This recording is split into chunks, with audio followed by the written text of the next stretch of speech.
আল্লাহর ভয় যখন আল্লাহর বান্দার মধ্যে থাকবে তখন এই কাজগুলো তার দ্বারা সম্ভব হবে না। আল্লাহর মসজিদে যে কোনো কাজ যখন করতে যাবে, যারা নির্বাচিত হয়েছেন, যে সমস্ত সদস্যগণ আছেন, প্রত্যেকের সাথে বসে মতামত নিয়ে যে কাজটি করলে মসজিদের কল্যাণ হবে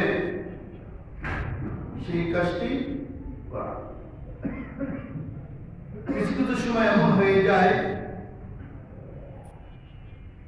আসলে এই ঘরতে যারা খেদমত করতে আসে মূলত আল্লাহর ঘরে খেদমতই করে, কিন্তু মাঝে মাঝে এমন হয়ে যায় শয়তানের খপ্পরে পড়ে কিছু ত্রুটি বিচ্যুত হয়ে যায়। এই সময় যখন আল্লাহর ভয়টা তার মধ্যে থাকবে, শয়তান ওয়াসওয়াসা দিতে পারবে না, শয়তান তাকে আর তার বিষয়ে শয়তান ওয়াসওয়াসা দিয়ে তাকে আর বিপদগামী করতে পারবে না। যখন তার মধ্যে এই গুণটা থাকবে, এই ঘরের যে কোনো জিনিস, যে কোনো বস্তু, যে কোনো বিষয়ে খেয়াল রাখবে যেন কোনোভাবে আমার ত্রুটি না হয়ে যায়। ভয় এমন হওয়া লাগবে আজকে দুনিয়াতে কেউ না দেখুক, কিন্তু আল্লাহ তাআলা আমাকে দেখছেন। এমন তো অবস্থায় যদি আমি দুনিয়া থেকে বিদায় নেই, আল্লাহ তাআলার সামনে আমি কেমনে এই জবান নিয়ে উঠবো আল্লাহ তাআলার সামনে? কিভাবে আমার চেহারাটা দেখাবো? যখন এই ভয় থাকবে তখন তার দ্বারা কোন প্রকারের ত্রুটি বিচ্যুতি, কোন গুনার কাছ থেকে হওয়া সম্ভব হবে না। এই জন্য সর্বদাই আল্লাহ তাআলার ভয় লালন করা, দুনিয়ার কেউ না দেখুক আল্লাহ তাআলা আমাকে দেখছে। যখন এই বিষয়টা তার মধ্যে কাজ করবে, এই গুণটা যখন তার মধ্যে থাকবে, সে সর্ব জায়গায়, শুধু আল্লাহর মসজিদ নয়, সর্ব বিষয়ে তার পারিবারিক ভাবে, সামাজিক ভাবে এবং প্রতিষ্ঠানে যে কোনো বিষয়ে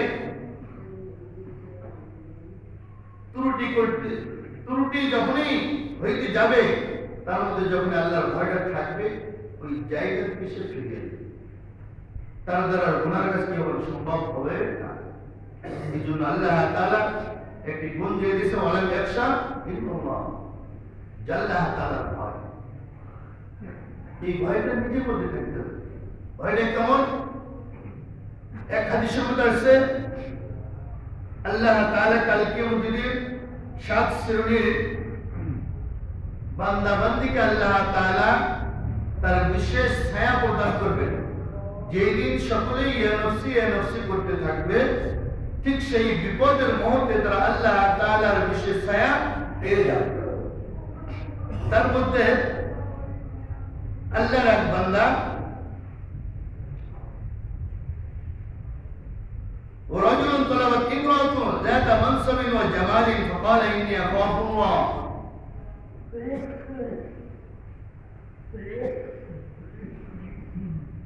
এমন যুবক, যে যুবককে একজন রমণী, বংশীয়, মর্যাদাপূর্ণ এবং সুন্দরী, এরকম একজন রমণী তাকে গুনার প্রস্তাব দিল, সে তার উত্তর বলে, ইন্নী আখাফুল্লাহ, আমি আল্লাহ তাআলাকে ভয় করি। ভাই, এমন একটা জায়গা, যেই জায়গায় কেউ নাই, পুরো ঘর ফাঁকা, দেখার কোনো সুযোগ নাই, বোঝার কোনো সুযোগ নাই, কেউ নাই, ফাঁকা জায়গা।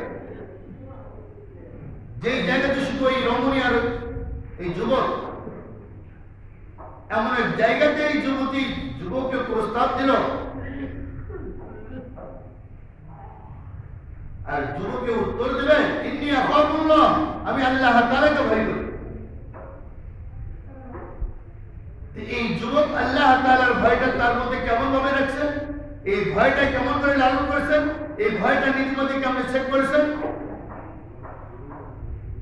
যে এত সুযোগ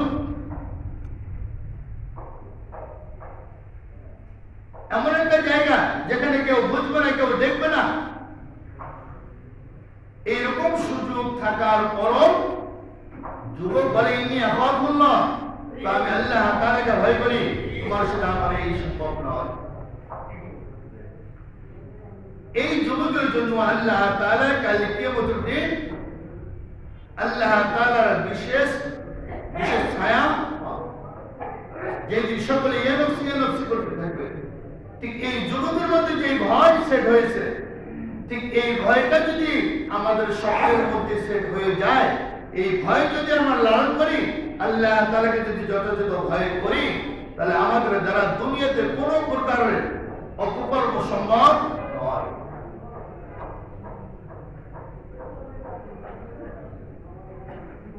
যারাই অপকর্ম করেছে, অপরাধ করেছে,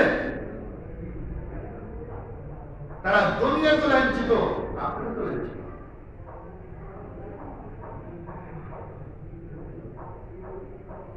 এই জন্য আল্লাহ তাআলার ভয় নিজের মধ্যে থাকবে। আল্লাহ তাআলার ভয় যখন থাকবে, যারা মসজিদের রক্ষণাবেক্ষণ করার দায়িত্ব প্রাপ্ত যারা হবেন, তাদের মধ্যে যখন এই গুণটা সেট হবে, তাদের দ্বারা কোনো প্রকারের অশালীন কোন ত্রুটি সম্ভব নয়। আর এই ভয়টা যখন থাকবে না, নিয়মের কোনো তাওয়াক্কা করবে না, তখন তার দ্বারা যে কোনো গুনাহ হবে। আল্লাহর ভয় যদি না থাকে, যে কোনো অপরাধ করতে পারে সে। আর আল্লাহর ভয় যখন থাকবে, তার দ্বারা কোনো অপরাধ করা সম্ভব নয়। এই জন্য যারা মসজিদের রক্ষণাবেক্ষণ করার দায়িত্ব যারা